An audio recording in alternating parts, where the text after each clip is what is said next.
I'm John Carlson, and I'd like to welcome you to the APA Psychotherapy Series.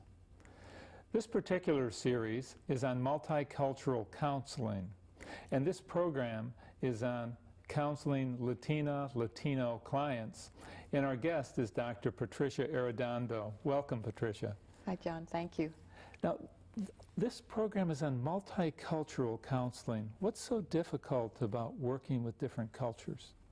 The challenge with working with different cultures is, first of all, recognizing that culture counts for all of us, number one. But I think what multicultural counseling attempts to emphasize is knowing a person, a family, in a context that goes beyond the individual.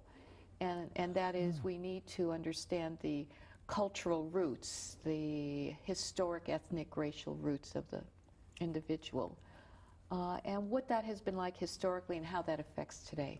How about specifically with the Latino culture, one that you're very familiar with? The Latino culture obviously introduces so much complexity because we're talking about people who share a common bond, perhaps of their Spanish-speaking heritage. And here in the United States, that's who we refer to as Latinos. But we also share some common values in terms of family upbringing, typically, you know, the values of family, the values of interpersonal competence, the importance of religion and spirituality. Those are very strong underpinnings of Latino culture. And yet we have the variation of ethnic groups that are Latino, whether it's Mexican, Puerto Rican, Cuban, which are our three largest Latino ethnic groups in the United States. And then we have other ethnic groups, Dominicanos in New York that have a large population, Colombians and so forth. And all of the Latino-speaking ethnic groups or Spanish-speaking Latino groups have a lot of their own, I guess you would say, is their special features. And even if you talk about people from Mexico, it varies based on region. The people from southern Mexico, who share the border with Guatemala, tend to be more indigenous in their heritage and even in their beliefs and even speaking languages other than Spanish. And then you have the people on the border with Texas and California and Arizona. So you're talking about a complexity of individuals. So knowing who they are from the broader context, social, political, environmental, and familial, is what we talk about in multicultural counseling. So as a psychologist working with a Latina population, what's unique? I mean, what do I need to do differently? Well, I think the doing differently is being adaptive with respect to your own theory or model that you would want to apply to a client. Because I remember working in Boston with clients who their most important request was about finding a doctor for their children. You know, this was a school-based situation and the parents were having trouble, and I ended up seeing them, but they wanted some real immediate needs, so it was very practical, solution-oriented counseling. Would that be a good model to use with this population? For certain families, for certain individuals. See, I don't think there's one model that applies. With families who are, with individuals, I've worked with individuals who came to me referred by the Employee Assistance Program, who was feeling very lethargic at work and seemingly depressed. Well, as we talked, it turned out that she had been separated from her son, her oldest son, for a number of years. She was working in the States to send him money so that he could finish dentistry school in Guatemala. Now, her depression I could understand in the context of her life situation. So we talked about how she might, in fact, find other sources of support in the Boston area, what she could do to be less isolated, connections she could make, and even just talking about herself, I could see was a way of unburdening from this kind of isolation. So an approach has to take into this context into account. Absolutely. absolutely. Otherwise, I think we miss the richness of the person's life and how that probably has played a role in where they are today. Yeah. Are there steps or stages that you follow in your work, you know, when you're working with an individual or a couple? What I really want to do first in terms of the stage, I suppose it's not so different from what we learn in counseling, but it is the rapport building. It's really getting to know the individual, the couple, as people. And I think what helps when I'm working with Latinos is getting that little life history, where they come from, and making it seem as though I really care about that. And not just zoning in on the problem that they've brought in. It's really, because we know that the value of personalismo is so important to Latinos. So knowing that individual as a person is sort of the first step in that initial stage of therapy. And also letting them know who I am. Because I've had clients, then I will say to them, is there anything you would like to ask me? And I've had clients say, well, you know, you speak Spanish well, or it seems like you're bilingual, where are you from? And then I'll just share with them, you know, about my Mexican-American heritage. And it usually doesn't come up anymore, but it's a way of also demonstrating that connection. Can you tell your story? I mean, how you got involved with this work? I mean, you were raised and brought up in an American education and traditional psychological training program. What was that like for you? Because so many of the ideas, I think, come from Europe. From Europe, yes. What I've learned is in a way very European, but I also, if you know, I had time, I could put a spin on the cultural pieces of that as well. Because all the theories and models we have a very strong cultural influence. We just don't examine them that way. But just to go back to your first question, I grew up in an immigrant city. So I was always fascinated with culture and the cultural backgrounds of all of these immigrant families, you know, including my own family, the diversity of languages, and then also how that played out in church. Because we went to a Catholic church in school, and across the street was a Protestant Hungarian church, and then there was the Catholic Hungarian church. So all of these, you know, kind of dimensions of identity based on religion and ethnic heritage had always fascinated me. And then seeing that in the schools I went to, and when new immigrants would come in, and how immigrants were treated or not, or I would say at times mistreated. So that stayed with me, so that when I became a high school counselor, I found myself having graduated from a master's program where we really didn't talk about cultural differences. We really didn't talk very much about gender and gender differences, and yet confronted in a counseling situation with students from about 20 different countries. And then you had the boys and the girls introducing their own expectations from families. So I think I recognized that my training had not provided me with what I needed. And so that really led me then to begin to investigate for my own doctoral work, you know, the whole role of culture and immigration and psychological development. So it wasn't there, and you had to create this learning. I had to, and I had the support, fortunately, of mentors and advisors who also saw the value of studying the experience of immigrants and learning about it from psychological perspectives. They didn't feel like they necessarily knew it, but they didn't impede me from doing that either. So I think all along the way, for me, in the training I've had, it's recognizing the value, you know, having some grounding in different psychological theories, but also seeing their limitations and how they cannot always generalize to not only Latinos, but, you know, to people who come from different strata of society. Sure, the whole class. The class issues that come in, again, the gender issues, and reading towards a new psychology of women in the late 70s, I felt like I had arrived at finding out, yes, guess what, gender counts.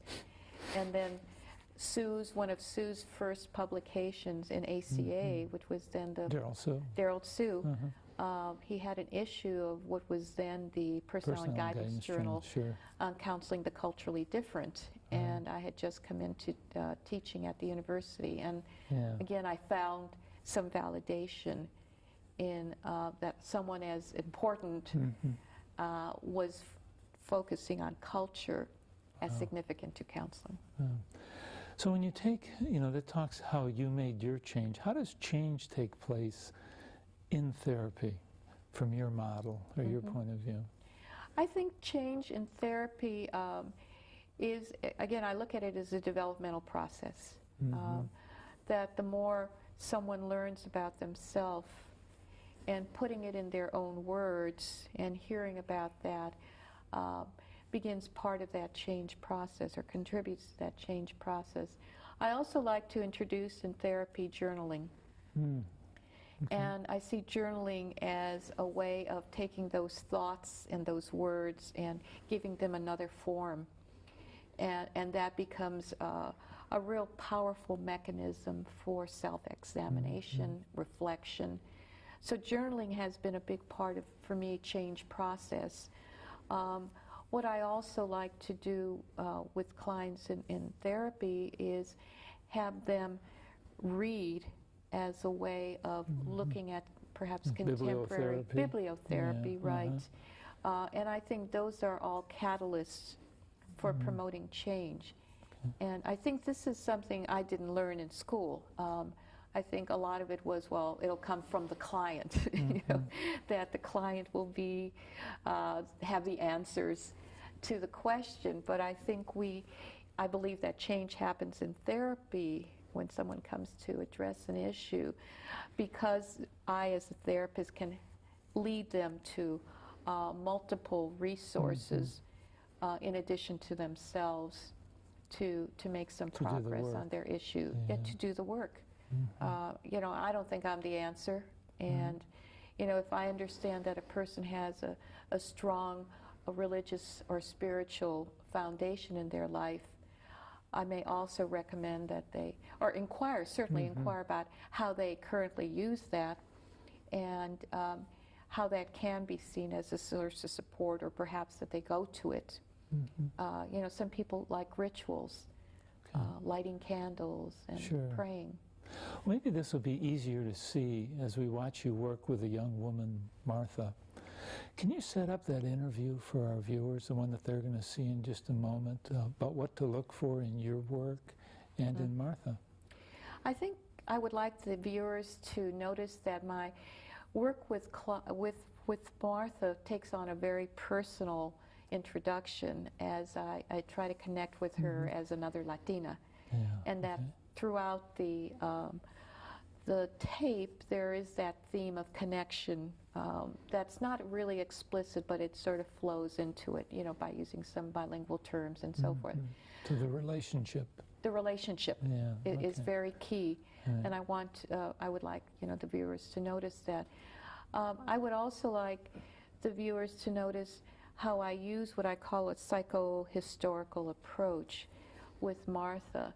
This actually comes out of the work of Erik Erikson when he talks about the psychohistorical approach, where we get into the chronology of events, and that chronology begins then to bring to life where a person has arrived and where they are in conflict, or where they're talking about their future goals.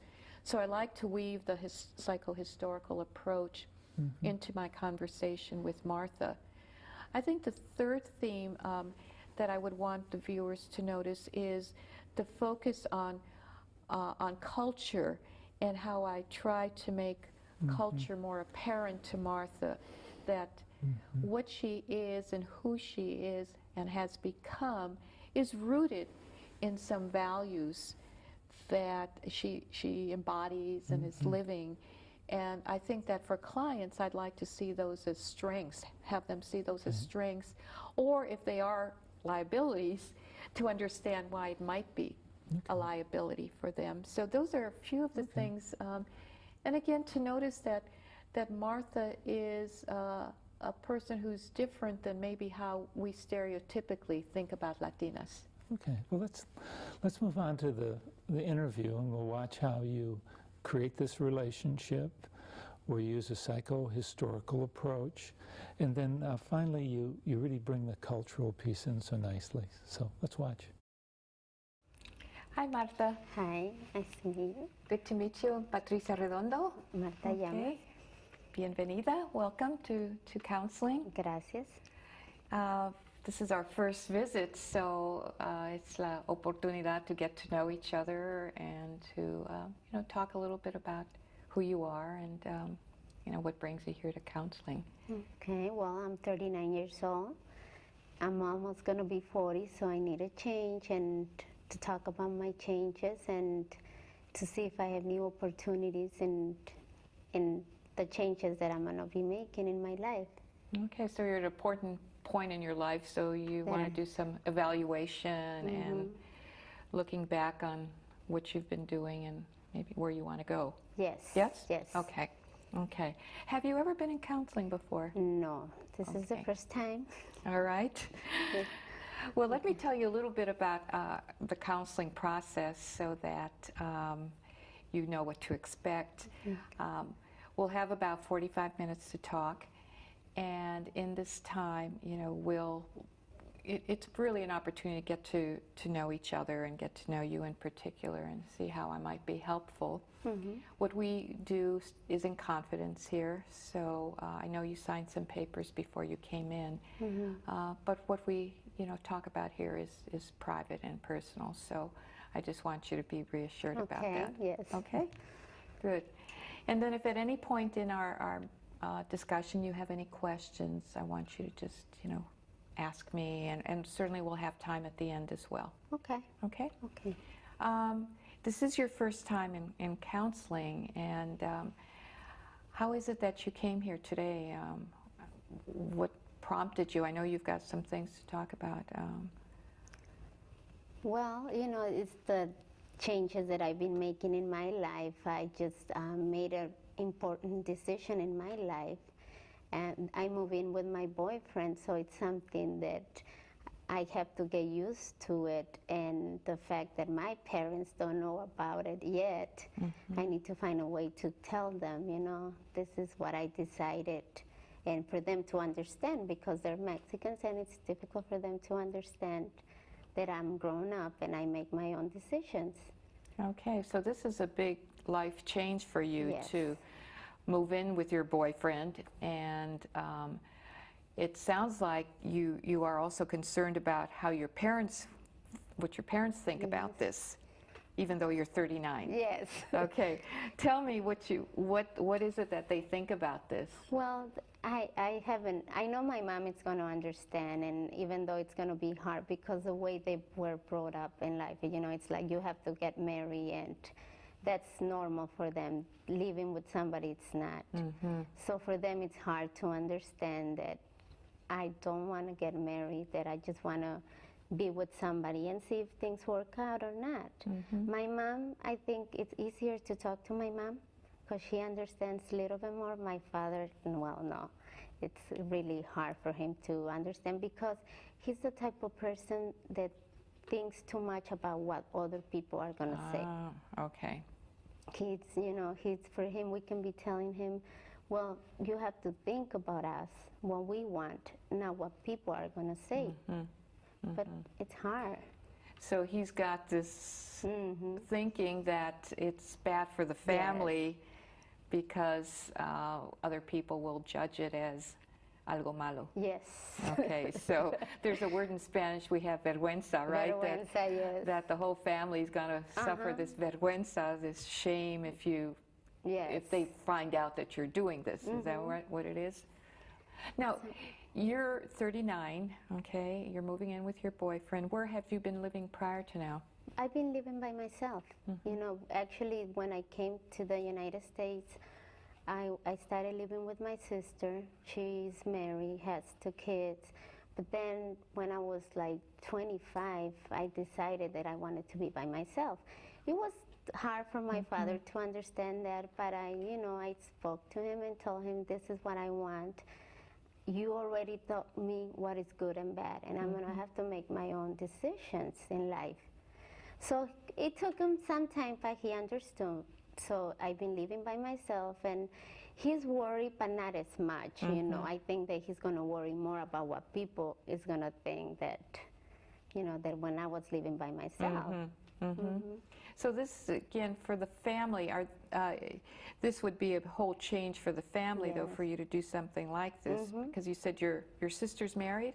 Yes. Okay. All my sisters are married. I'm the only one that is single. Tell me about your family, then. We're 8. I have 3 brothers, and we're 5 girls. So we get along good. And where are you in the family order? The 6th one. Okay, so you're close to the youngest. Close to the end, yes. So, I get along with them. We respect each other. We love each other so much. We're really close. We're really close to the family. And I know it's hard for them to understand, even though they know, that I'm 39 and I can take care of myself. Now, you said, I know on the intake form, that you were born in Guadalajara. Yes. How long have you been here? Well, I came for first time when I was 13 years old, close to 14. And then I was here for a couple of years, and then I went back to Mexico. So I came back like 12 years ago. So you've made a couple of transitions in your life. Yes, I have. So it's been hard, because the first time, coming here, not knowing the language, it was hard, it was difficult. And the first school that I went to, they were not Hispanics. So it was even harder. We didn't have any teachers that spoke Spanish or nothing. So it was, it was hard. But I got used to it. I found some people, they did help. So when I was, relaxed and everything, enjoying and the change and getting used to the change, we moved back to Mexico. Oh, and you were, I bet, already bilingual when you moved back to Mexico, well, yes. And how much longer did you stay there?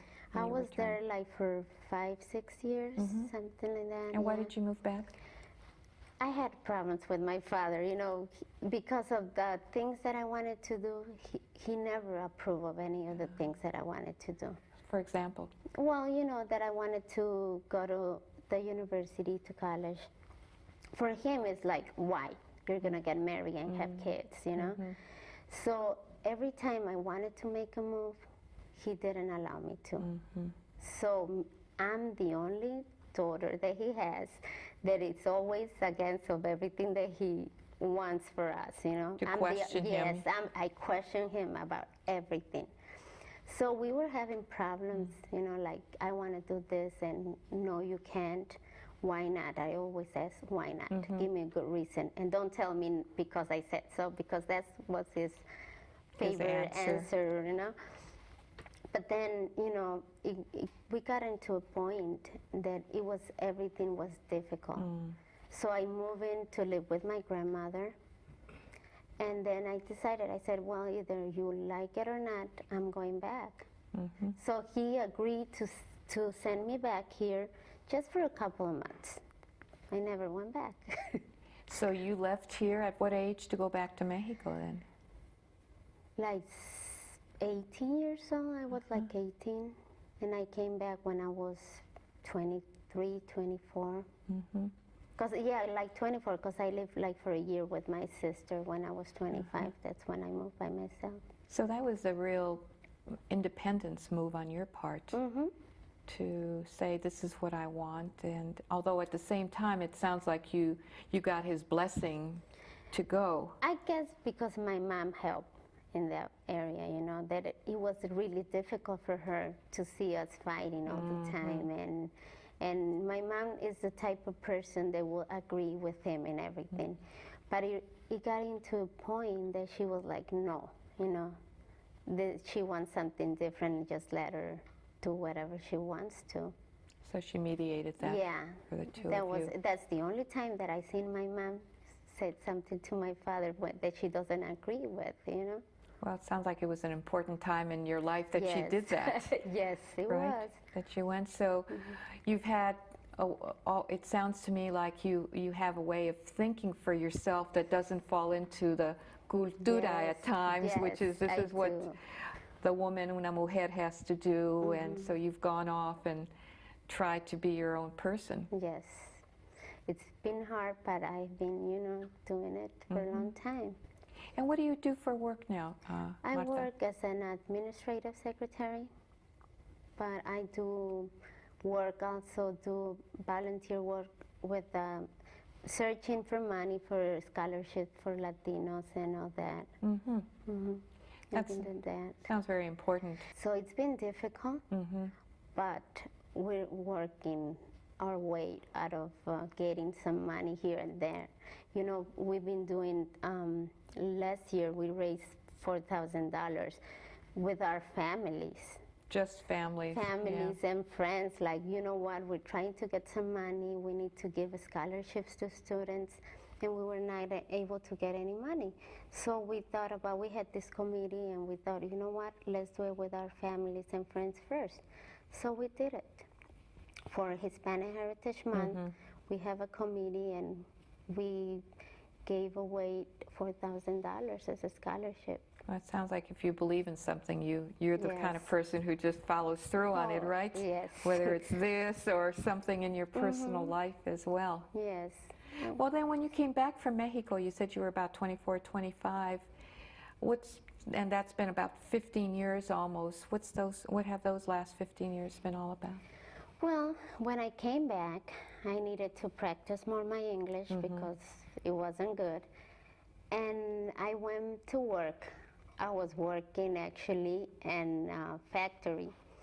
And I said, I don't want this, you know, I want to go back to school. So I found a way to go to a training, a computer training in the mornings. And I was working nights in this factory. Like, you know, I was going to school from 8:30 to 4.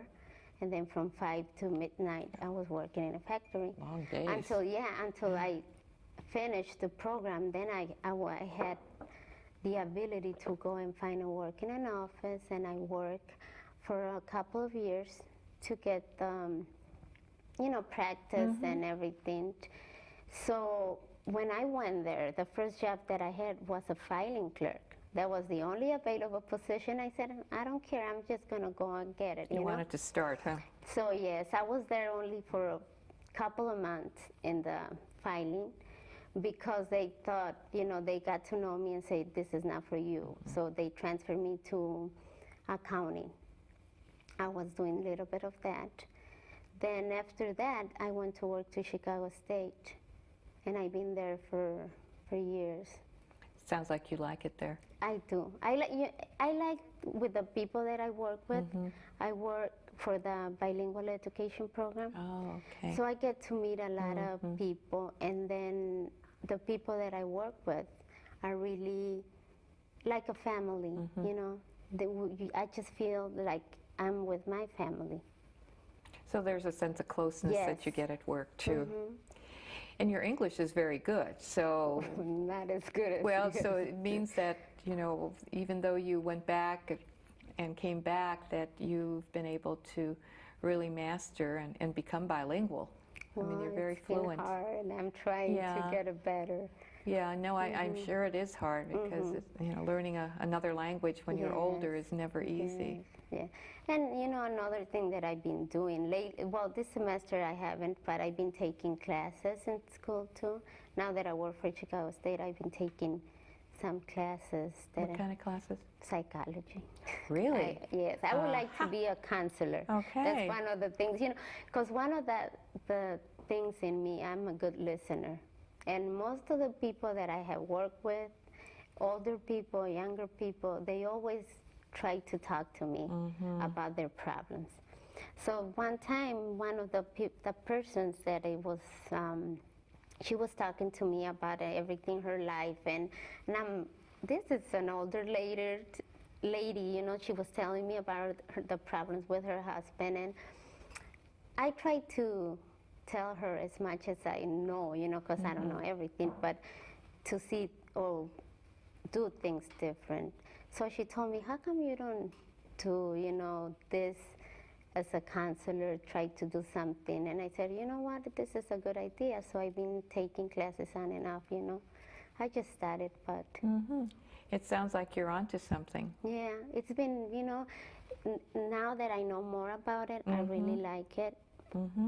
So would you consider going into the counseling profession and getting a degree in counseling? And I would love to.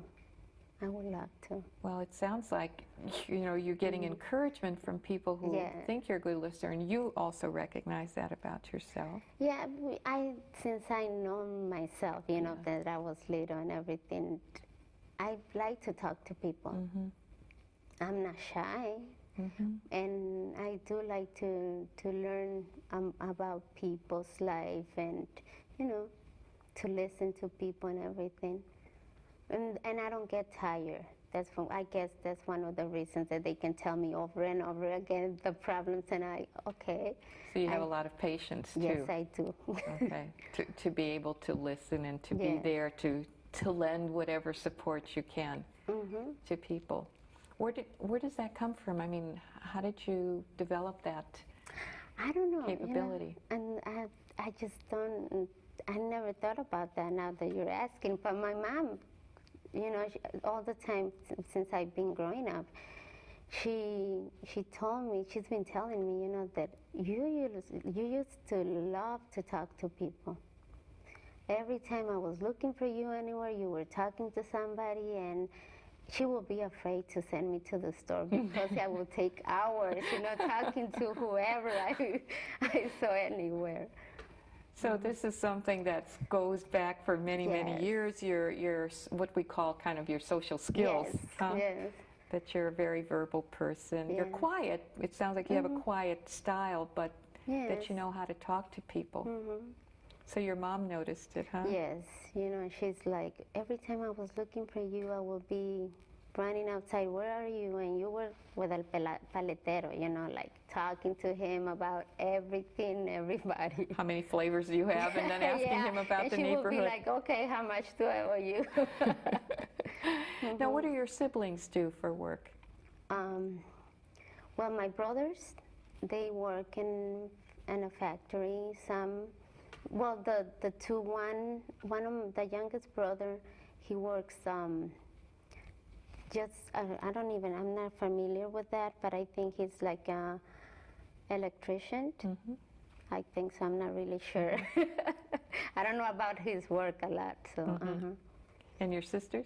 My sister, the ones that are married, one lives in Mexico, it's married, they don't work. The youngest one, she's working as a receptionist downtown. And I gather your parents are retired. Yes, they live in Mexico. Oh, they're in Mexico? They're in Mexico. So they're in Mexico, and you're living here, but your father's concern about your moving in with your boyfriend here is miles away. Yes. Okay, all right. Okay. That's a very important thing to clarify. Yes. I thought maybe they lived around here. No. Okay. So what kinds of messages or phone calls do you get, because he's not around here to see you and tell you this? Well, no, you know, they come like twice a year, and we go and visit them once a year. But I guess because they have friends here. My parents used to live here for years. They lived before us here like for 20 years. So they know a lot of people, and even though they lived here for so many years, they still have their beliefs, and it's difficult for them to change them. Okay, so it's all the people they knew here who they know you, and and like for me, I'm not afraid to say what I think, or you know, I don't have to say, oh yes, I live with this person and I'm married. I'm not. So I don't lie about that, and he knows that if somebody asks me, I'm going to say, hey, this is how it is, and he's not going to like it. So your parents would prefer that you were married? Oh, yes. How has that been? Because, you know, for most Latinas, you know, the expectation still is, you know, you get married when you're young and you have children, and you haven't done that, have you? Nope, never. I don't know, it's just the way I am. I don't believe that getting married is going to make me a better person or a happier person. So I know I had a lot of pressure from my family, friends and everything, because most of my friends got married young.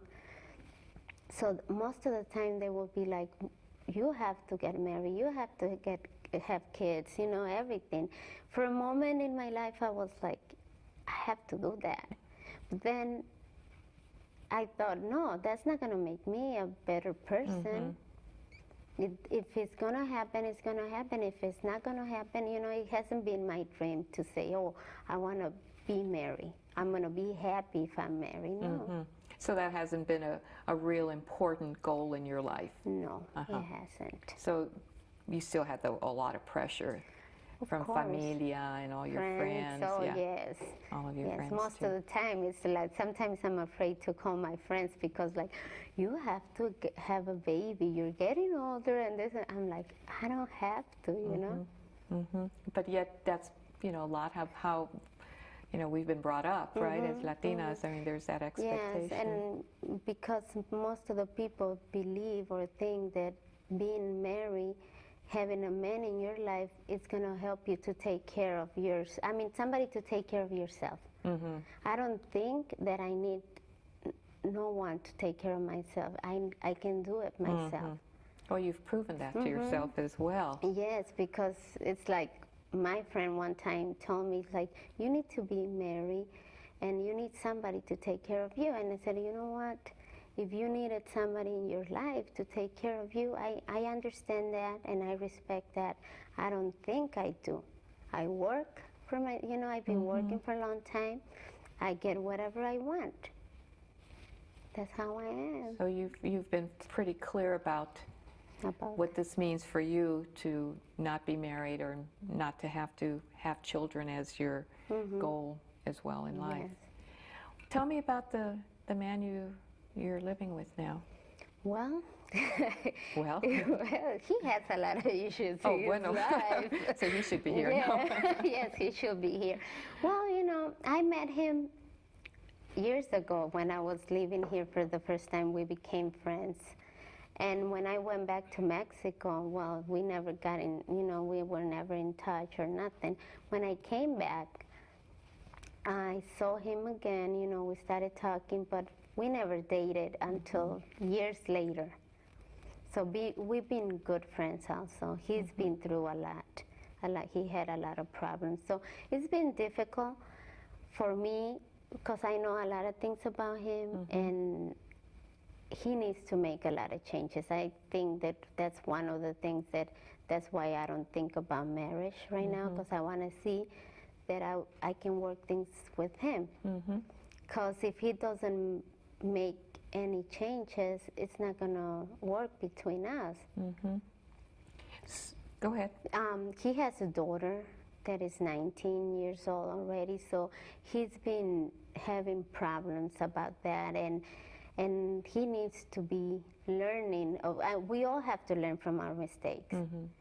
And I think that some of the times he does, but not most of the time, you know, that he needs to really make the changes in his life. So now he has some family from before, obviously he was married or something. What made you decide to start to live together? I think that it's like a last opportunity for me to see if this is going to be the person that is going to make me happy or not. Because we've been in a really long relationship on and off. And it was just like something that I said, okay, this is going to be it. Let's see if it's going to work. If not, we'll just have to move. Well, it sounds like you care about him. I do, and we've been friends for a long time, so it's been really difficult too. But I love myself more. That's one of the things, you know, and for a time, I didn't know that. Oh, I did, but it was like I got involved in so many of his problems that I forgot.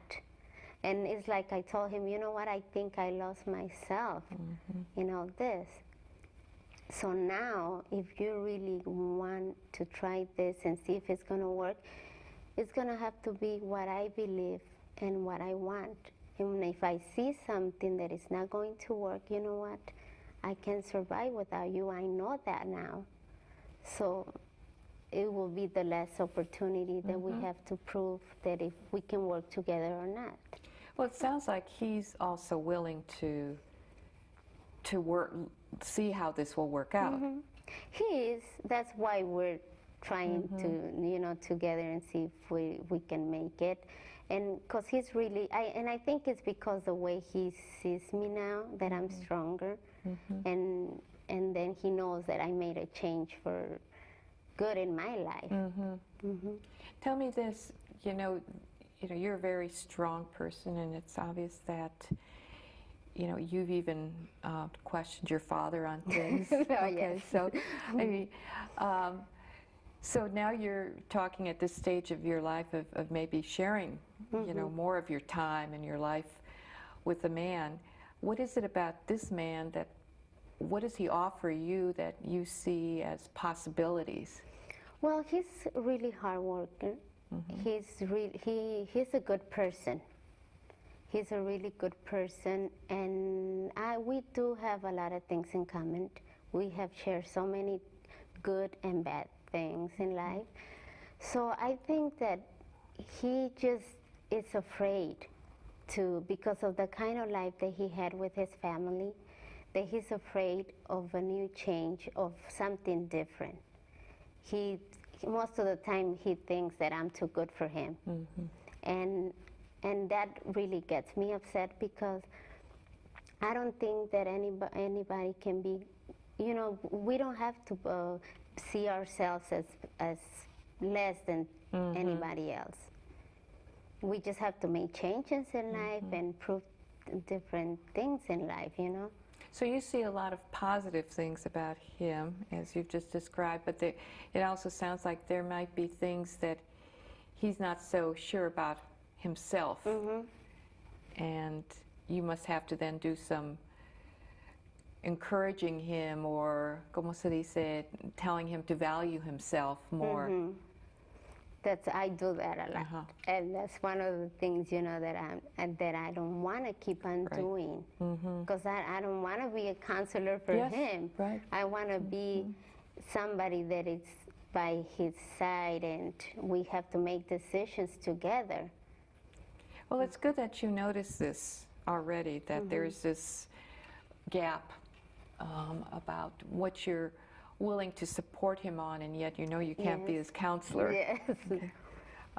And that if he's going to make some changes, that those are changes he'll have to make. You know, you can't ask, you can ask or you can suggest, but you know, you certainly cannot hold him accountable for those things. You know, that would probably be unrealistic. Yes. So we're trying, we're seeing if it's going to work, you know. And how long have you been living together now? Just recently, about 2 months. Okay. 2 months only. Well, 2 months is 2 months. 2 months is a big change for me. I'm not used yet to be with somebody, you know, all the time in my house, my area. So is this the first time you've lived with a man? Okay, so it's the first big time. change. And again, living with someone, just any, you know, even if it's family, but just, you know, having someone in your space, as you said. Yes. What is positive about this new arrangement? I think the new things that are coming along with all that, it's nice to have somebody to talk with, you know, to share moments, and that I like. We've been sharing more time together, we talk more.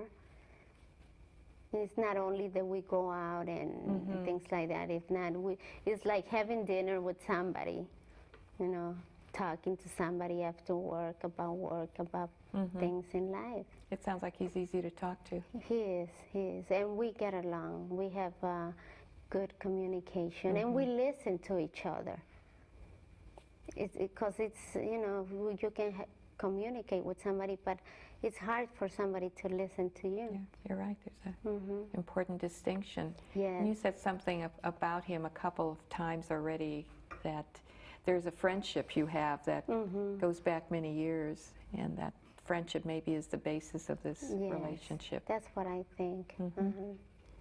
So you've got this very important change in your life. Yes.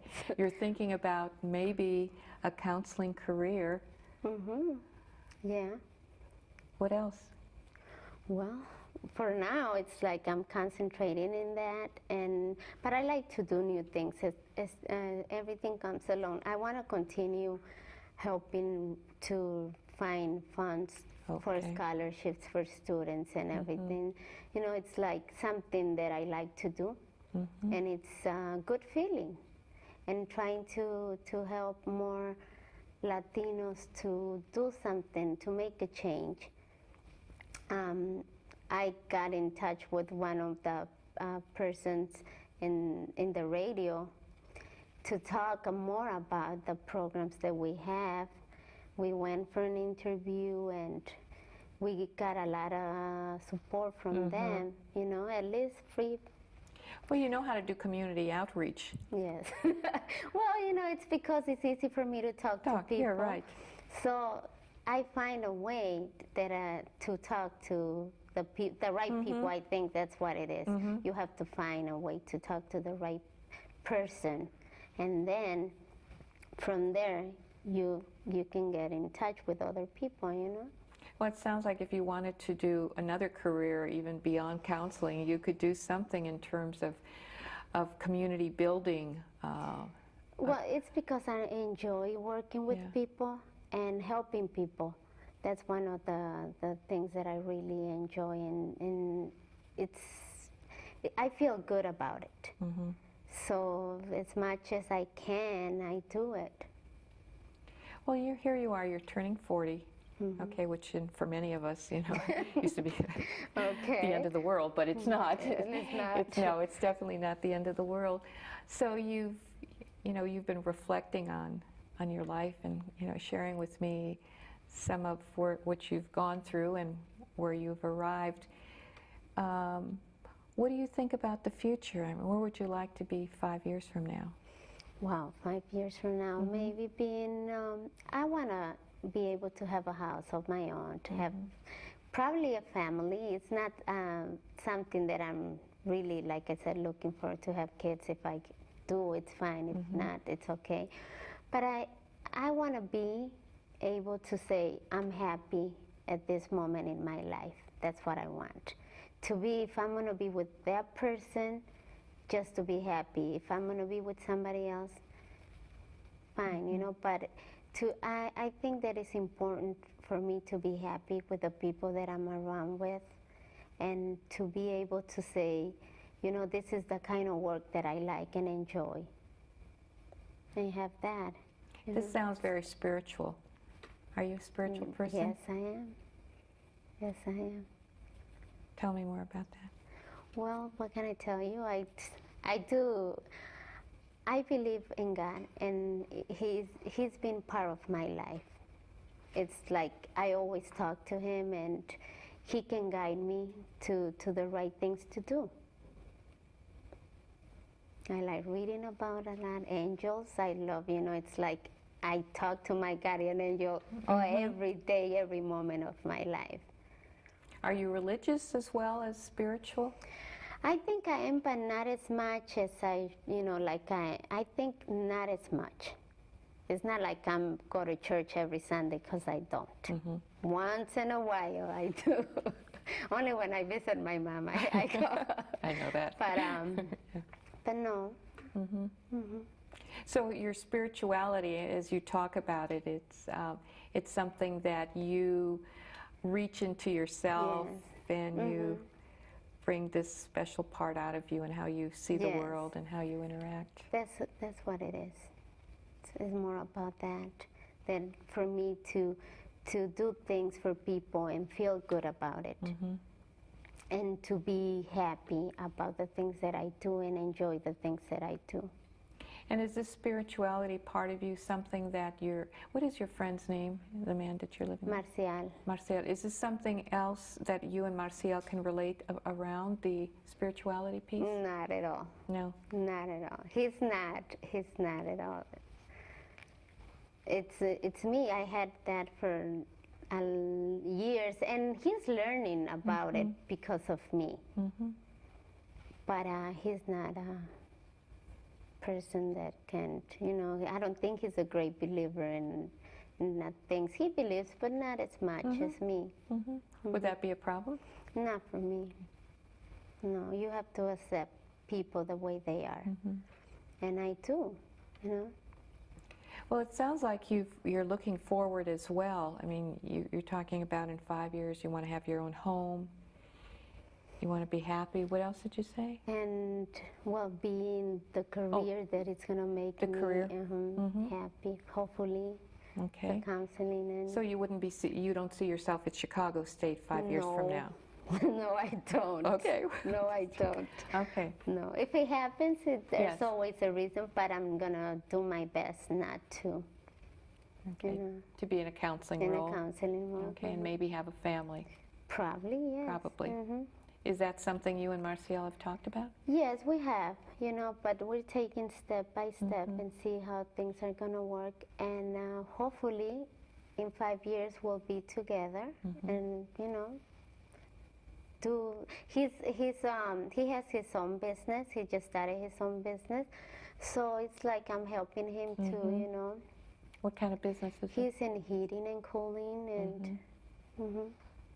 So he has his own customers? Yes, he And has. how are you helping him? Well, doing the paperwork. He doesn't like to do the paperwork, so it's things like that, you know, that I've been doing, trying to get things together for him, payments and things like that, that he needs to know where, when, and to do all these things. And he doesn't have the time because he just started, and he has like a couple of guys helping him, so it's difficult. And how do you feel about doing that work? I like doing it because I see it as my future too. And even though I'm not sure what's going to happen, but right now that's my future and I need to do what is going to make my future better. Okay, it sounds like a good collaboration. Yes. Yeah, I mean, very positive thinking that you're bringing into this. And as you, again, thinking about the future, you've got these possible career into counseling. If I could just digress with you there for a minute, where would you see yourself going for your counseling training?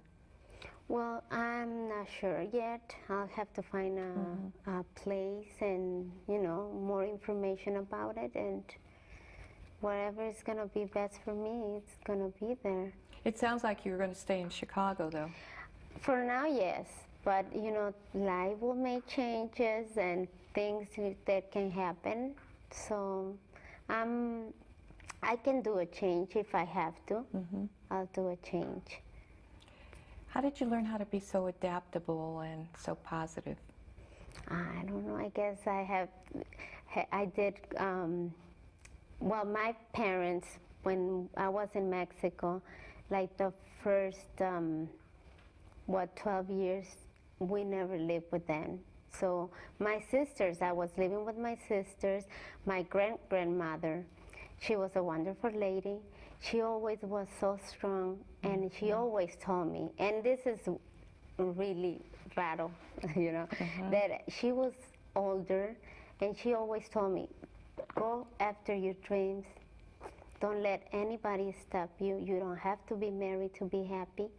You have to get an education, go all over the world, and if that's going to make you happy. So this is your abuela talking to you. Bisabuela. Bisabuela. Oh, Bisabuela. Great-grandmother. Okay. So she was a woman of her oh own yes, mind, huh? Oh yes, she was.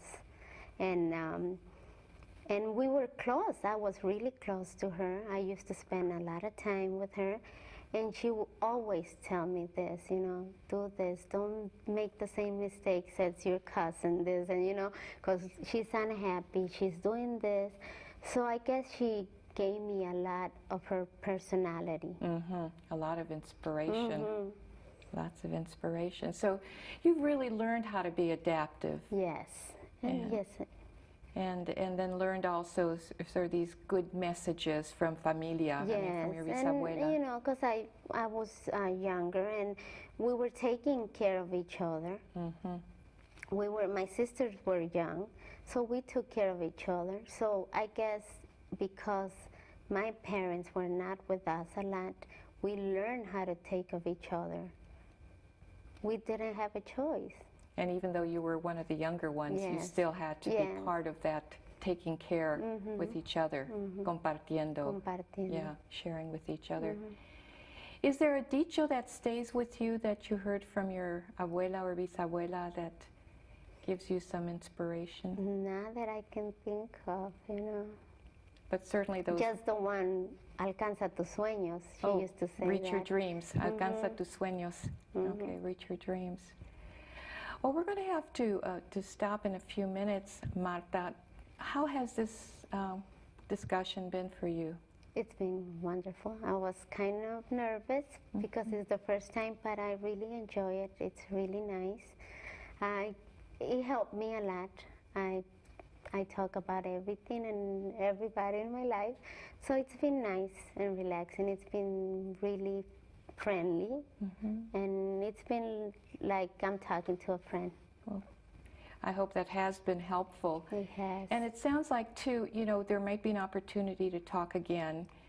And I did want to suggest something because it sounds like you're very open and you like to keep learning and reading. Have you read any of the books by Latina authors who are exploring their own lives? Anything by Sandra Cisneros? Oh, yes. Okay. Sandra Cisneros, yes. She's one of my favorites. She's wonderful. Okay, writer. because those are books that when you were talking earlier, I thought about some of the books by Latinas that I thought you could really relate to. Oh, okay. And there's some new ones you might want to check on the Borders bookshelves or one of those places by Latinas. Some newer books by Denise Chavez. Oh, okay. Loving Pedro Infante is a good one. Oh, okay. And I'll keep in mind that yeah, one. keep that. It's got a cute title. But there's some other books that you might also reflect on those and say, yeah, you know, I can identify with them. And they're positive books, of course. Yeah, that's good. Positive, but by women who succeed. Yes, that's good. So, well, thank you for being here. Hasta luego. Hasta luego. Patricia, I really enjoyed watching you work with Martha. Is this a good example of working with Latino clients? Thanks, John. I really believe that working with Latino and Latina clients means exploring some of the historical features of the individual's life. And even if they've been born in the United States, getting into the roots through the family explanations, questions, examinations. I think what we know about Latino culture is that it continues to influence people's behavior, people's thinking. And it's important to understand where, as we say in English, where that client is coming from. Sure. But it's in the larger context of their family history, their family relationships. And then again, in this case, gender, the messages that Martha received growing up as a woman, and how those messages have, you know, at times created conflict for her in her planning. Well, where would you see therapy going with her if you were to continue to work with her? Kind of project us into the future. I think with someone like Martha, I would want to explore a little bit more about her family relationships.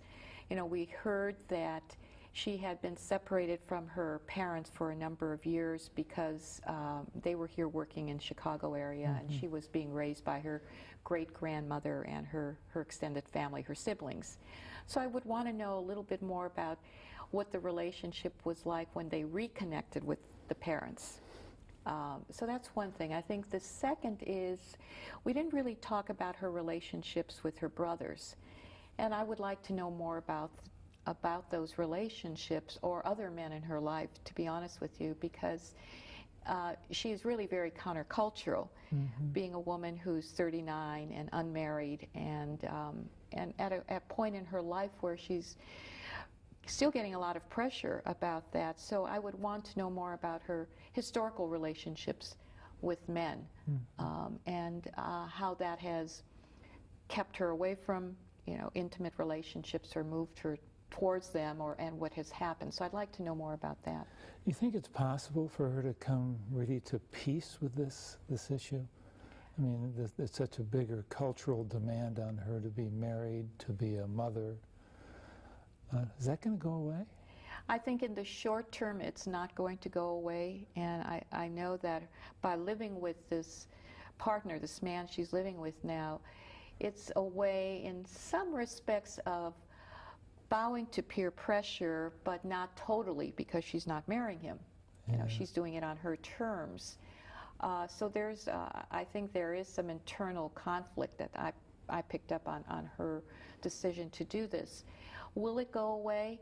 I think that if, and I'm speaking also now from personal experience, it starts to go away when you find that your career, it becomes important to you, or you can really claim your career, and independent of what other people in your family and your friend, and your family in particular. I think friends, if you have friends who are also more like you in not having children and having career and social activity like she has become more important in your life, or a centerpiece in your life, then you come to peace with it. Then you can still hear those inquiries, how many children do you have? And then when you say, I don't, you don't feel bad about it. Yeah. But I think she's not there yet. Okay. And it may take her a few more years. So this is the process that you're going to be helping her go through. Yes. Yeah. Exploring this, and again, pointing out to her some of the contradictions that she has lived through, and maybe additional contradictions she may have to face. She comes across as very resilient, as very sure of herself. Yeah. And it's not that I doubt that, but I think underneath all of that there may be some other fears or other esteem issues that I would want to probe with her. Okay, good. Well, what I'd like to have us do now is to go over the interview that we just watched with Martha and take out some clips and give you a chance to comment to our viewers just what you saw, kind of on the therapist's inside view. So let's take a clip right now from the beginning of the session. Okay. Have you ever been in counseling before? No, this is the first time. All right.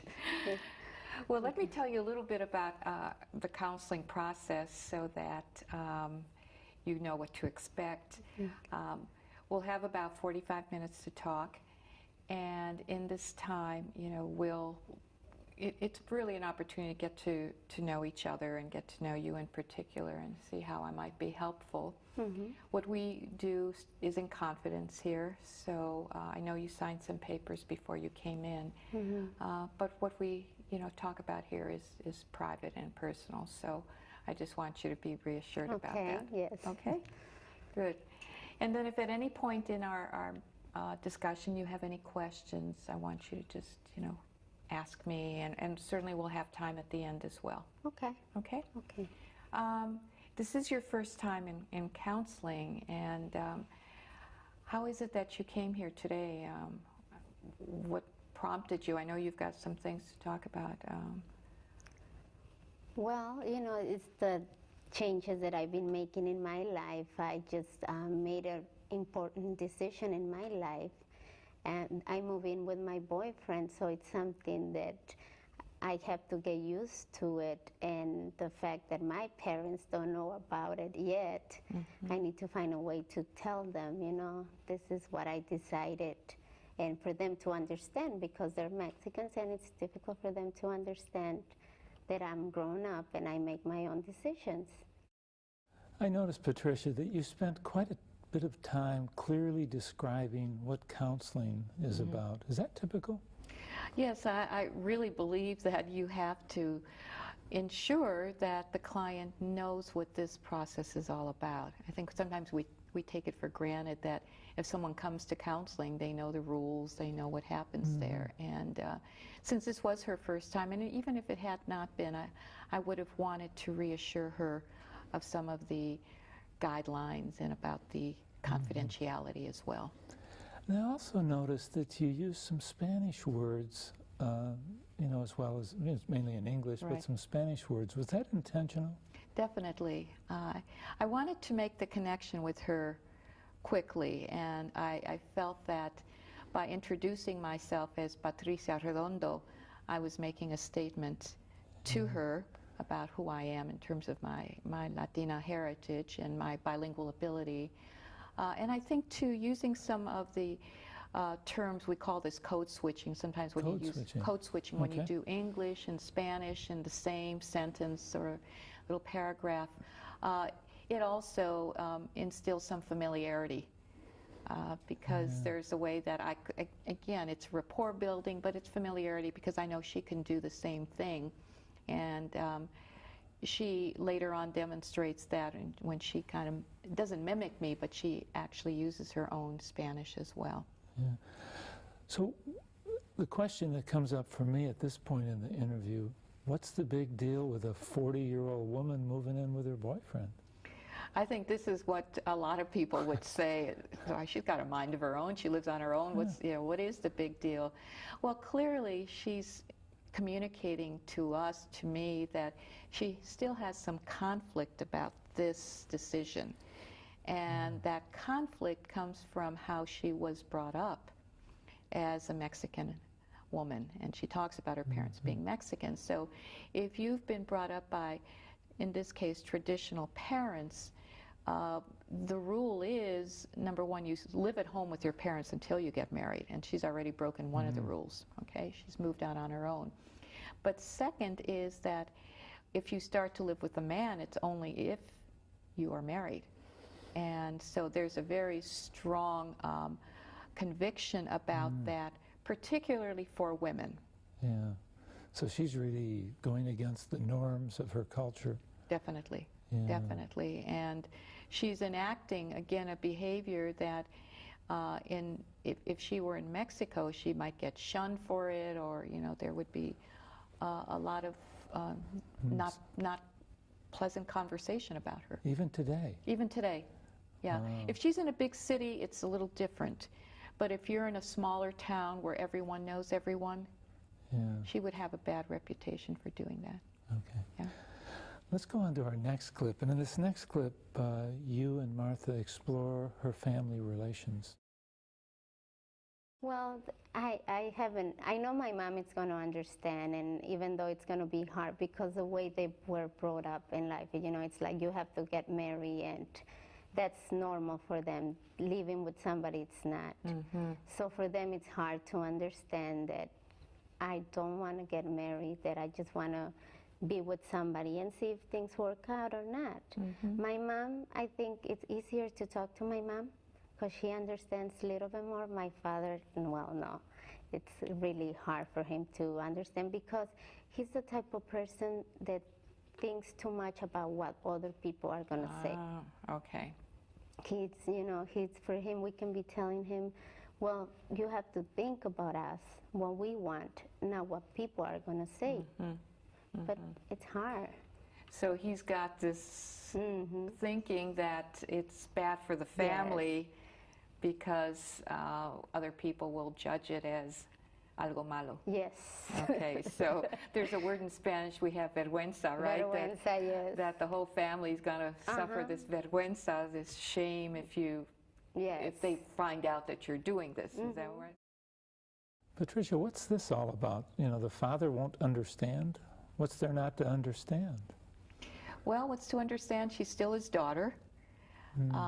The reputation of the family is very much associated. It's very interconnected, the parents and the children. And in Spanish, there's a term called bien educado. And that means that the parents are to raise their children to be bien educados, well-mannered, respectful. And if the children behave this way, again, outside of the family in particular, then it's a positive reflection on the parents' upbringing of the children. And to have someone step out of line, that is a blemish on the reputation of the family. And I remember my mother used to say to my brothers in particular, she said, I don't care, you know, if you act out here at home. She would use other stronger words.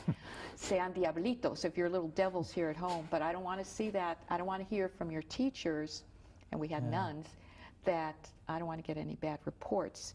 So that idea of how you're perceived in the external community, especially in many cases by non-Mexicans, is important for families. I mean, like you, I've been trained as a psychologist, but I'm feeling that that's not enough, that I really need to be a sociologist in order to work with Latino, Latina clients. It's so true, because if we just focus on the individual and what's up with them, I think we miss a lot of other data. I think when I think about working with Latinos and my whole multicultural orientation, it's about understanding the greater context, and that includes political situations that have occurred that perhaps are, in this case, anti-immigrant, anti-bilingual education. I need to understand the client, having grown up in that. I want to know the culture from which they came, in this case in Mexico. She said she came from Guadalajara. I want to know, did she come from a small town in Guadalajara? Did she come from a big city? Because that would help me also look at where she is now and the kinds of opportunities or lack thereof she has had. So getting the bigger picture about the client's life, I start with the client, the family, but all these other circumstances around her help me get a better picture of her. And then also, as we talk, sometimes I can provide some almost educational information that might make sense about what she's done well, and maybe where there's been a place that she's stuck. Okay. Like you can be a guide, Yes. Oh, can you help me with the term vergüenza? Vergüenza. Yeah. Vergüenza is a very strong word in the Latino vocabulary. And it's a word that's used to discipline as well as motivate. Vergüenza means fear. Vergüenza means shame. Oh. Shame. So if you say to a child, "Qué vergüenza," you know, you're telling them it's shameful behavior. Wow. And so if you use the word vergüenza in another sentence, it's usually about that you're bringing shame on the family. So vergüenza is a powerful term, and in this case with Martha, if she is living with this man with whom she's not married, es una vergüenza for la familia. Yeah, I wouldn't have gotten that at all, and that sounds like that's so important to this case. That's almost at the heart of the issue here. It is, because it's something that becomes imprinted. You know, I think all of us growing up in families that were strong in their Latino values, that word vergüenza is one that resonates immediately, keeps us in line. And if we step out of line, that word comes up. You know, we used to say that my mother would judge us guilty before we even thought about doing something, which is something that she indicated, that she would go to her father and say, you know, think about us first, not what about everyone else thinks. But, you know, my mother's motivation was I don't want the neighbors, I don't want the people at school to think ill of us. And that's where the vergüenza piece comes in. Okay. Let's move on to the next clip, and that's where you move into her immigration from Mexico to the United States, and talk about that. Now, you said, I know on the intake form, that you were born in Guadalajara. Yes. How long have you been here? Well, I came for first time when I was 13 years old, close to 14. And then I was here for a couple of years, and then I went back to Mexico. So I came back like 12 years ago. So you've made a couple of transitions in your life. Yes, yes, I have. So it's been hard because the first time, you know, coming here, not knowing the language, it was hard. It was difficult. And the first school that I went to, they were not Hispanics. So it was even harder. We didn't have any teachers that spoke Spanish or nothing. So it was, you know, it was hard. But I got used to it. I found some people, they did help. So when I was, you know, relaxed and everything, enjoying and the change and getting used to the change, we moved back to Mexico. Oh, and you were, I bet, already bilingual when you moved back to Mexico, Yeah, well, yes. And how much longer did you stay there? I was there like for 5, 6 years, something like that. And why did you move back? I had problems with my father, you know, because of the things that I wanted to do. He never approved of any of the things that I wanted to do. For example? Well, you know, that I wanted to go to the university, to college. For him, it's like, why? You're going to get married and have kids, you know? So every time I wanted to make a move, he didn't allow me to. So I'm the only daughter that he has that is always against of everything that he wants for us, you know. To question him. Yes, I question him about everything. So we were having problems, you know, like, I want to do this, and no, you can't. Why not? I always ask, why not? Give me a good reason. And don't tell me because I said so, because that's what's his favorite answer, you know. But then, you know, we got into a point that everything was difficult. So I moved in to live with my grandmother. And then I decided, I said, well, either you like it or not, I'm going back. So he agreed to send me back here just for a couple of months. I never went back. So Patricia, why is it that it's so important that she's from Guadalajara? I'd like to know if a person is from an area that is close to the border, because she's, again, this is Chicago, so I mean there's already a distance involved. But how close to the border is her family from? How far away from the border? So that gives me some idea, again, of some of the historical roots and sort of the journey that the families had to take. I see. Okay, the further away, the longer the journey, and we know that people closer to the border, you know, are more likely to immigrate. But we also know that people from the interior, Guadalajara is more the interior, will often go to other states, not necessarily the Southwest states.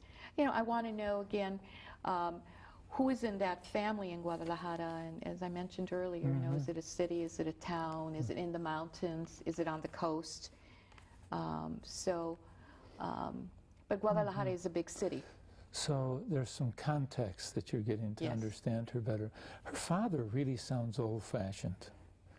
Well, he's a traditional Mexicano. Yeah. He's a dad who has some clear rules about how children should behave, what the expectation is. And he means it, too. And he means it. I mean, this is a role that he's taken on. In the family, I mean, the father has a clear authoritative role. Sometimes the word machismo is connotated in a very negative way when it's associated to Latinos. But the positive interpretation of machismo is to be the patriarch and responsible father and man for your family. So he's acting in a way, on one hand, that meets that role, but on the other, can be viewed as harsh. Oh, okay. Now, I noticed that she was sent away to her grandparents. Is that a common thing to do when kids rock the boat or get in trouble, that they're sent to relatives? It's one solution. It's also keeping it within the family. It sounded to me as though in Martha's case, she did this when she was a little older. So she had a say in it, and it became negotiable. I don't think, if they're very young, that typically doesn't happen. But when they're a teenager, or again, in her case, a little older, there is that flexibility as long as you're with a family member. And a family member, in this case, it was close by, so that does happen. Okay. What we're going to do now is watch another clip. It's just a continuation of the story that we're hearing. A couple of months. I never went back. So you left here at what age to go back to Mexico then? Like 18 years old, I was like 18. And I came back when I was 23, 24. Because, yeah, like 24, because I lived like for a year with my sister when I was 25. That's when I moved by myself. So that was a real independence move on your part to say, this is what I want. And although at the same time, it sounds like you got his blessing to go. I guess because my mom helped in that area, you know, that it was really difficult for her to see us fighting all the time. And my mom is the type of person that will agree with him in everything. But it got into a point that she was like, no, you know, that she wants something different, just let her do whatever she wants to. So she mediated that for the two of you. That's the only time that I seen my mom said something to my father that she doesn't agree with, you know. Well, it sounds like it was an important time in your life that she did that. Yes, it was. That you went. So you've had, it sounds to me like you have a way of thinking for yourself that doesn't fall into the cultura at times, which is this is what the woman, una mujer, has to do. And so you've gone off and tried to be your own person. Yes. Can you talk a little bit about what you hear going on in terms of, you know, gender roles and parenting? You know, Martha has really done a lot of behaviors, or enacted a lot of behaviors that are really not how Latinas are socialized to be. I mean, if there's a book that's called the Maria Paradox that articulates what are called the 10 Commandments of Marianismo. Oh, I was going to ask, Yes, 10 Commandments of Marianismo. Marianismo is a concept that suggests that women are to live up to the image of the Virgin Mary. Now, you know, that's a strong, strong standard to live up to. And in this case, if we just look at some of the rules of Marianismo, they are to be not to be single, self-supporting, independent-minded. Another concept of Marianismo, or rule of Marianismo, is to not complain about anything your partner, your husband does. You just accept it. Another message of Marianismo is to not break tradition, to live according to how you've been brought up, and to maintain the Latino family traditions. So all of these are particularly focused on women's behavior. And so for Martha, she's been brought up, just like I was brought up, with these same ideas of a woman's role and a woman's expected behavior in the family, which doesn't give you a whole lot of room to be independent, to chart your own life. And there's also the rule about you have to depend on a man to make a difference in your life. And to, again, it's all about being self-sacrificing. So it creates a lot of conflict for contemporary women if they don't want to continue to live under this veil of Marianismo. I'm trying to think of the message for the boys, though. They have a different role. This machismo? Machismo. Machismo. Machismo. A friend of mine calls it varonismo. Varon is a boy, and varon is a young man. And so he thinks machismo has such a negative construct because it's always looked as an abusive, controlling man. On the other hand, it does mean also a man who is to live up to his responsibility as the head of a household. And so my colleague Esteban Montilla talks about varonismo as being a more cultured, in that way, concept of manhood, of living up to the rules of manhood. But you could see that if both women and men are receiving messages as they grow up about the role of a man and the role of a woman. I mean, the macho man meets the Virgin Mary. I'm Right, thinking this you is know, you've got wow. a relationship that then is all about enabling behavior. Yeah. And that the woman will then assume some of what we call behavior that is about aguantando, which is kind of holding yourself back, not complaining. Aguantar is a very strong word in Spanish. It's almost as strong as vergüenza. So, hay que aguantarlo. You have to sort of put up with it. You have to go along with it. You can't challenge it. Certainly not openly. And that's a part of Marianismo. That's a very strong part of Marianismo. So it's sort of the extreme end of a woman just sort of abdicating all about who she is. And so you have the Marianismo could be more the negative side, but then there's, I think, you have to flex on Marianismo when it comes to generational differences. And also looking at how close Marianismo is tied to religious roots. Yeah. You know, because it's got this notion of the Virgin Mary woven into it. And in many ways, I think modern girls, you know, even modern women, career women, begin to have conflicts with this concept. Yeah. Because that's not how they want to live their life. And yet there's a struggle if they do get involved with a man who believes very strongly in the Marianismo model. Wow. Well, let's move on with another clip, and we look at Martha's struggles. Well, then when you came back from Mexico, you said you were about 24, 25.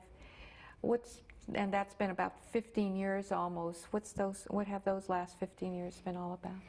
Well, when I came back, I needed to practice more my English because it wasn't good. And I went to work.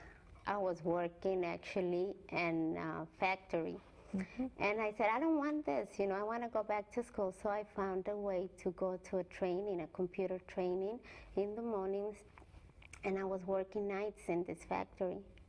Like, you know, I was going to school from 8:30 to 4.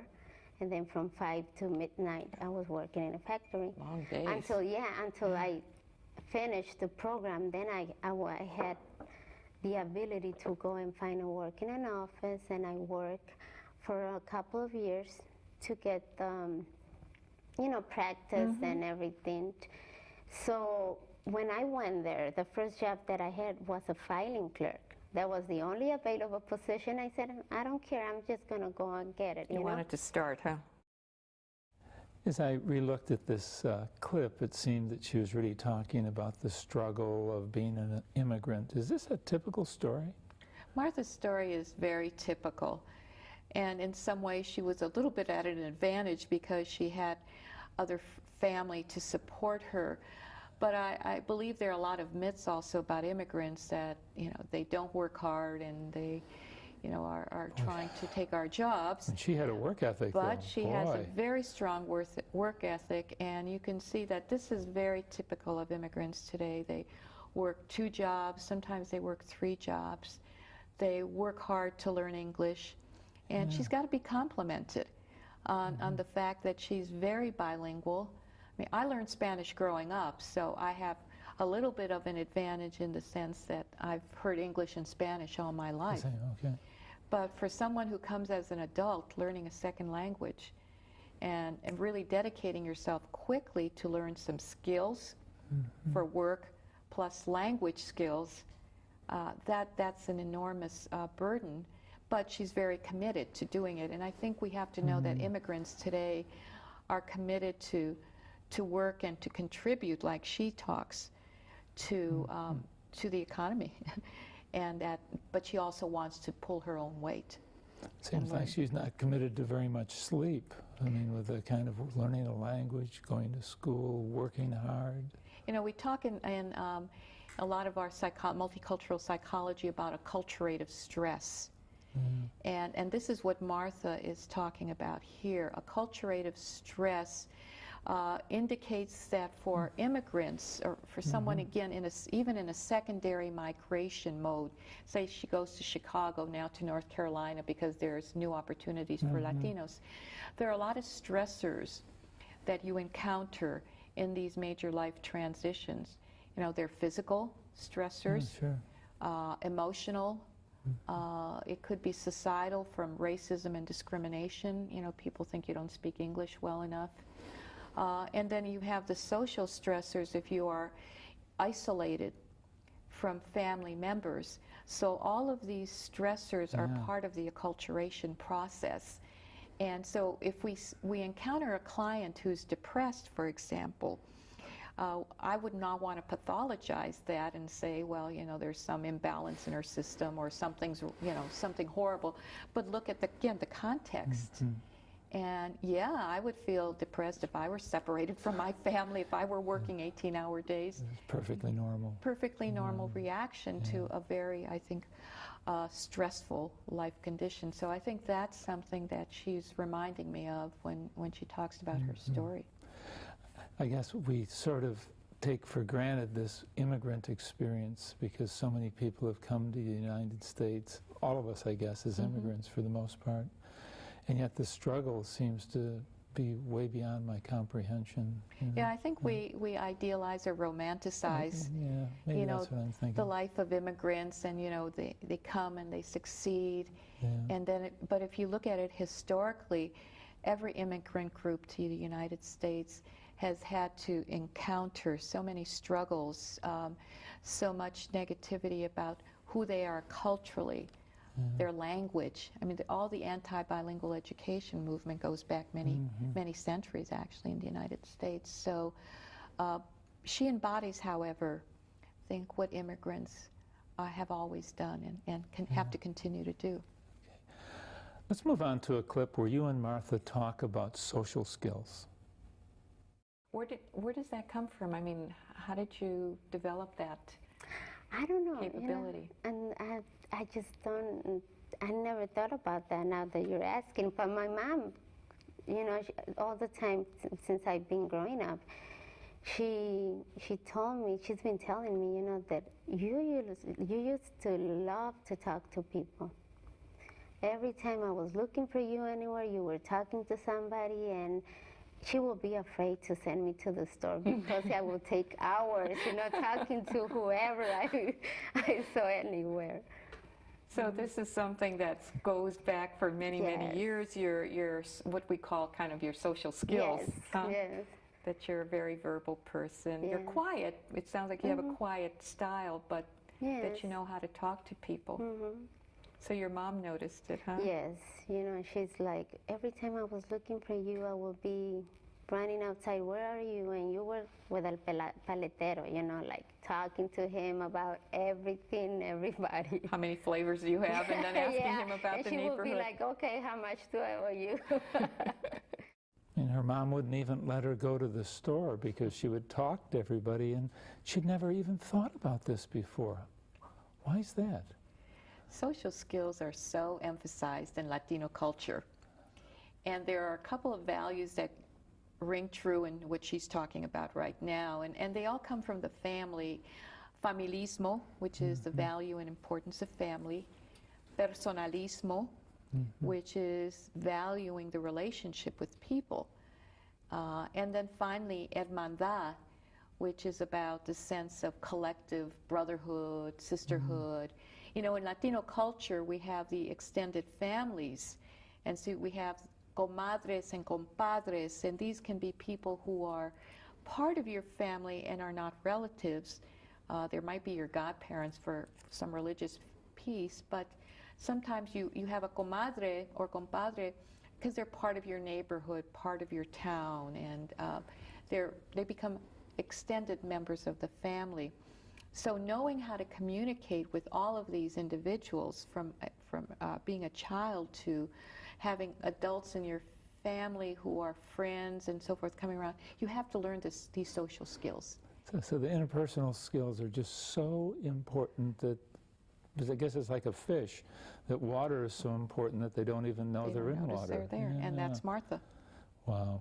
Let's move on to the next clip. In the next clip, you talk about the cultural expectations that are on Martha right now. How has that been? Because, you know, for most Latinas, you know, the expectation still is, you know, you get married when you're young and you have children, and you haven't done that, have you? Nope, never. I don't know, it's just the way I am. I don't believe that getting married is going to make me a better person or a happier person. So I know I had a lot of pressure from my family, friends and everything, because most of my friends got married young. So most of the time they will be like, you have to get married, you have to have kids, you know, everything. For a moment in my life I was like, I have to do that. But then I thought, no, that's not going to make me a better person.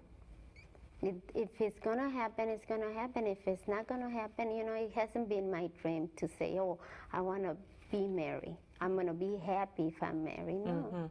So that hasn't been a real important goal in your life? No, it hasn't. So you still had a lot of pressure from familia and all your friends. Oh, yeah. yes.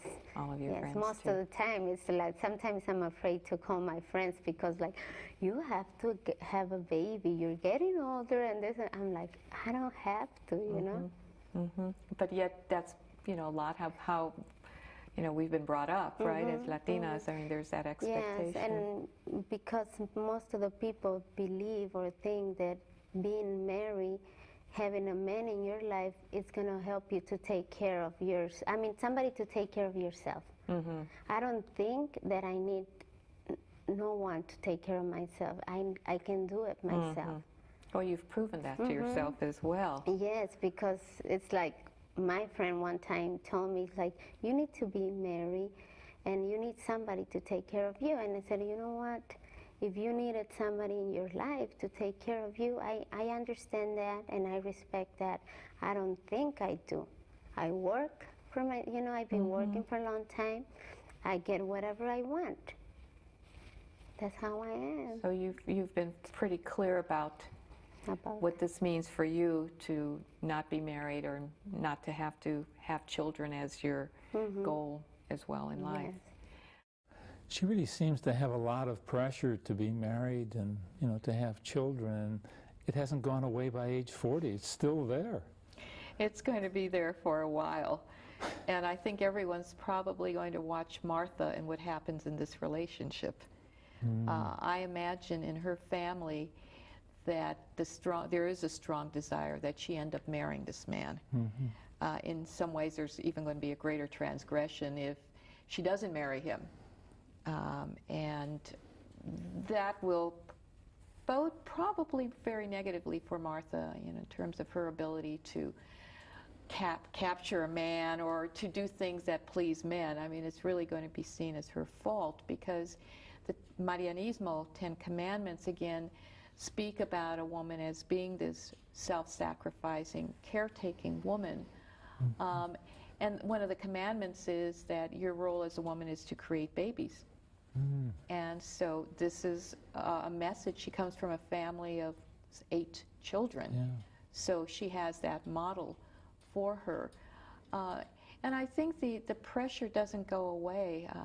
You know, I'm obviously a career woman, and, you know, visiting my husband's family in Spain, that's always a continuous question when I would meet new people, was, you know, how many children do you have? And recently being in Mexico about a month ago, and relatives on my mother's side of the family also, kind of the opening question, you know, after nice to see you and all that, well, you know, how about your children and how about your husband? So it's an automatic assumption. And what goes on when you answer, I don't have children? Well, I think sometimes people are caught off guard. Just so expected of every woman. It's so expected, yeah. You know, I'm Mexican-American, and they expect that I would have children. So I think it catches them off guard, and who knows what they say after they go home. But, you know, I feel like I don't want to necessarily explain that, so I end up talking about other things, their children or their family and so forth. So they may feel sorry for you that you haven't done your job on earth? They may. They may. They may judge you, think you're a lesbian? I don't know, especially if I'm married. You're married, I think that's an easier take. There may be some judgment, but what I've also seen is that all of these families also have daughters or daughter-in-laws who are working who are employed, I should say. And so they're already seeing some breaking of the patterns. I see.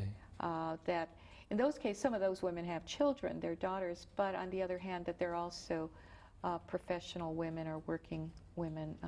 Kind of, I think, may still be some conflict for them, but it might be easier in the way they see what I'm doing. So this is really a time of tremendous change in the Latino culture.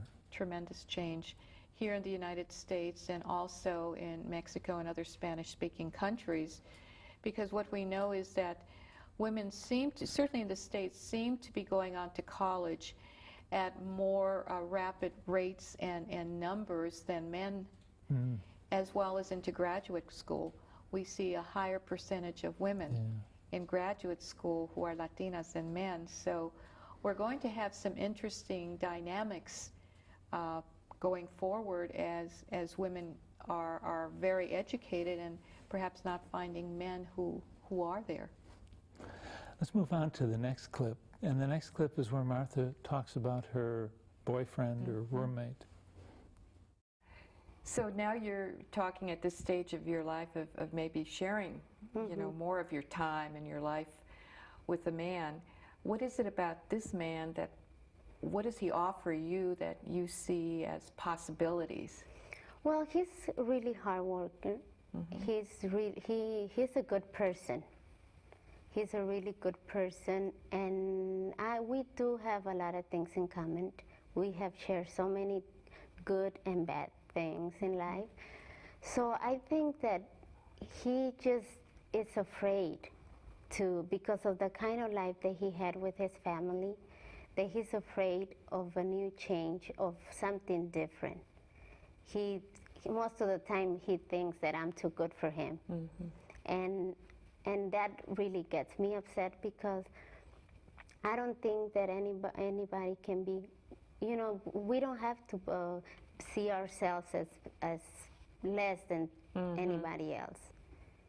We just have to make changes in life and prove different things in life, you know.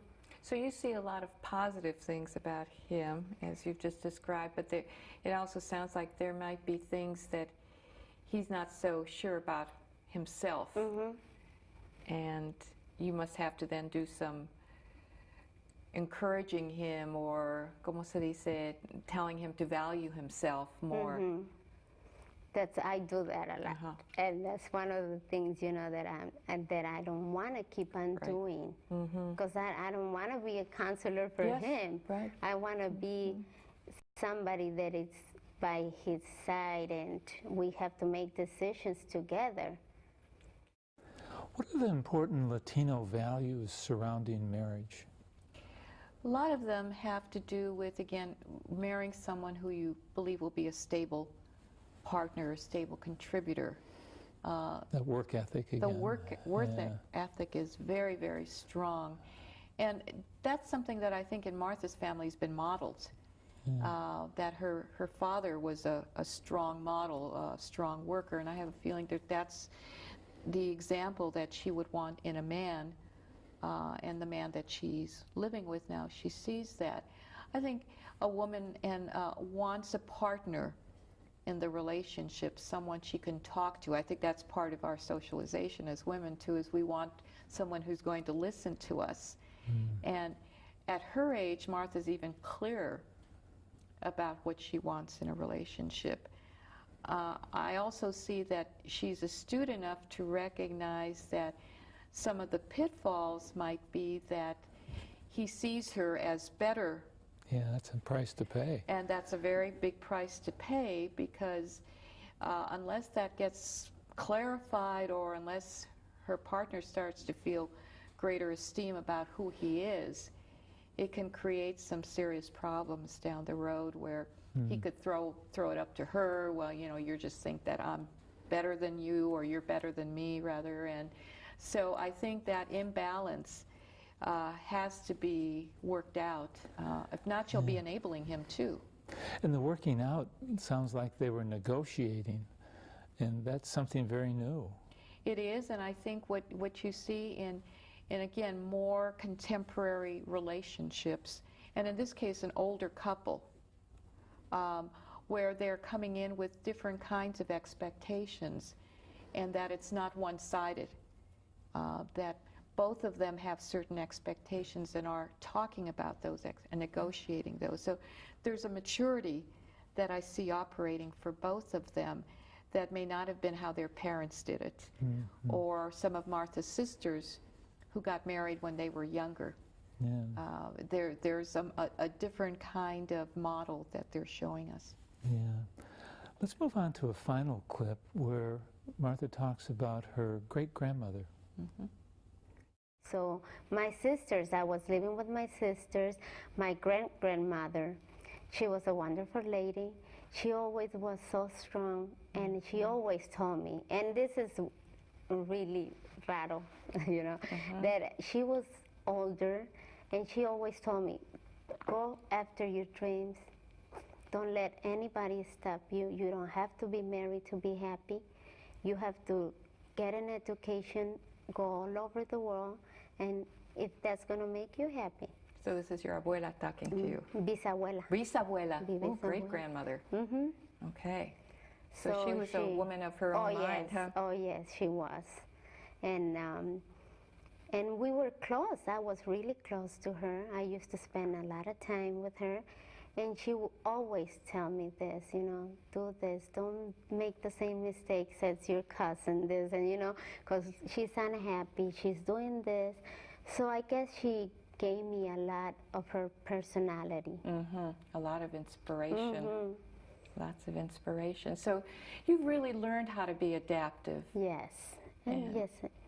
And then learned also sort of these good messages from familia, yes, I mean, from your bisabuela. And you know, because I was younger, and we were taking care of each other. My sisters were young, so we took care of each other. So I guess because my parents were not with us a lot, we learned how to take of each other. We didn't have a choice. And even though you were one of the younger ones, you still had to be part of that taking care with each other, compartiendo. Yeah, sharing with each other. Is there a dicho that stays with you that you heard from your abuela or bisabuela that gives you some inspiration? Not that I can think of, you know. But certainly those... Just the one, alcanza tus sueños. She used to say reach that. your dreams. Alcanza tus sueños. Okay, reach your dreams.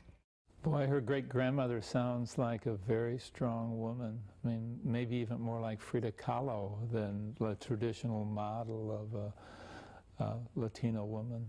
Yes, and I think this is something we forget about, and it's good to remind young women and women like Martha that in their family history there have probably been independent women, strong-minded women. Certainly Frida Kahlo is one example of that, someone who's had to transcend a lot of difficulties. But I remember my grandmother also saying to me when I first went to her and told her I was going to get a divorce, because this was one of those things you just, you know, had to show up personally and let people know. And she said, "You're better off without him." Her point was, you know who you are. She was just encouraging me that I was going to be fine. I mean, that was the bottom line, that I was going to be fine and that I didn't have to depend on a man if it wasn't going to work for me. Wow. And so it's a strong message. Can you talk about what this dichos? Dichos are proverbs. And in Spanish, growing up, you hear tons of proverbs, particularly in my case from my grandmother. And they're like little morals, you know, and telling people, you know, how to live their life. She has this one, alcanza tus sueños. Her grandmother or great-grandmother would say, alcanza tus sueños, reach your dreams. So it becomes a little mantra. I see. And so we have these dichos that can be, again, sources of inspiration, motivation, and I like to use them in counseling. You know, this has been just wonderful to learn so much about Latina people and how we can work with them as psychologists. Are there any final thoughts that you might have for our viewers? My only final thoughts are really to approach each Latino, Latina as an individual, that the situations are so diverse, that the circumstances and conditions for each Latina, Latino invite us to really take a much more psychohistorical approach, like you said, a sociological approach, to learn about this person in their own words, and then try to help them make the connections. Oh, thank you very much.